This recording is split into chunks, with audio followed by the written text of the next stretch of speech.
pow. Prepare for war, leave them wanting more. Welcome to another episode of Self-Employed Success Secrets, Monday edition. On today's episode, we're going to talk about leave them wanting more, okay? If there's no mystery, then your history, okay? And this is a good lesson to learn throughout the duration of when you work with a client. When they know everything about you, when they've conquered you in a sense, they know how you think, how you act, how you run things, they will leave because it's not exciting anymore to be with you. They always want to be with someone who's growing and changing and adapting to the circumstances around them. Okay, remember, it's a war. Okay, when you're selling, they're thinking to themselves, I'm looking for somebody who can do this service at the lowest price possible, but I want to get the most possible from it. And you're thinking the exact opposite. You want to give the least amount of time and effort and get the most money from it. It's war, okay? And one way you're going to win this war and tip the scales in your favor is to leave them wanting more. Be mysterious. How do you do this? You do this by when you go to an event, you're selling your services, let them do most of the talking, okay? Look, see this and this? 2 ears, right? 1 mouth. Okay? That means God wants us to listen twice as much as we talk. But a lot of us, we flip it. We're backwards. We talk twice as much as we listen. I'm telling you, if you listen to these things, you're going to get more clients by leaving people wanting more. The first thing, let them talk. People are garrulous by nature. Let them talk. And they're going to be like, they're going to feel happy. How do you feel when you talk about yourself? You feel happy. And they're going to associate you with their happiness because they're talking to you. Okay? And also, too, stay tuned for the very end for a surprise.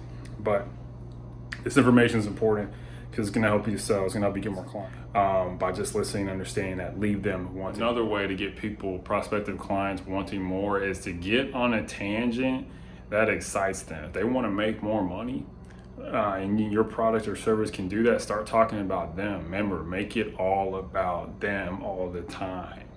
Okay? It's another way that you'll win and be a mysterious. The less you talk about yourself, the more they're going to probably think about you, because everyone they talk to is going to talk about themselves the entire time, what they want.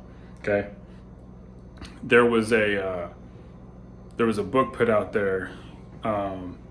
There's a book, a very famous book called How to Win Friends and Influence People. And one of the excerpts in the book talks about how a lot of salesmen are walking around distressed, tired, and, unproductive because when they're selling their stuff, they're only talking about themselves and what they want. But instead, if you flip that and make it all about the other person, you'll by default become mysterious because you're not talking about yourself at all and what your business really does. You're just saying, hey, this is how we can help you in X, Y, and Z way.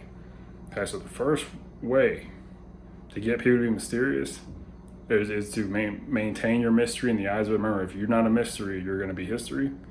Is to let them do most of the talking. And also, too, when they sign on with you, let them be like this, okay? All right? And the second part is make it all about them. And the third part is, I talked about this in another video, so I'm not going to talk about it at length, is be the exact opposite of them. Polarize what they're saying. If they're saying, oh, I want to do something quarterly, you should be like, no, we should do it monthly, because if we do it monthly, it'll be X, Y, and Z. Get them to think differently. Okay? So it's weird because you want to be on a point where you're the opposite of them. Then this goes to the next point. You got to find common ground with them to where there's enough common ground and there's enough contrast that they're going to want to be like, okay, that's a mystery. That zone between contrast and commonality is where they're going to want to work with you. That's where the mystery is kind of in there. Okay. Basically, they want someone who is like them but not like them at the same time. I know it's very weird and kind of confusing, but this is a way how to stay a mystery to the clients that you're working with.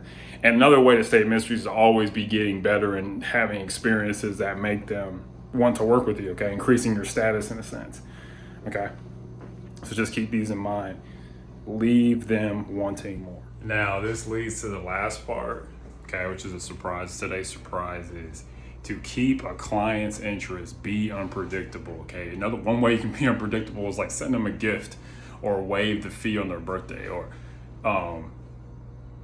show an aspect of your life you may not have shown before. Like, I know a guy, he has an automotive business, and he does music on the side. He could just be fixing cars one day and be like, oh yeah, I do music production too. And they're like, oh wow, that's interesting. I didn't know that about you, mystery. Like I said, if you don't remain a mystery, you will become history. And so be intriguing. Another way to be mystery is to keep your mouth shut, but I talked about that.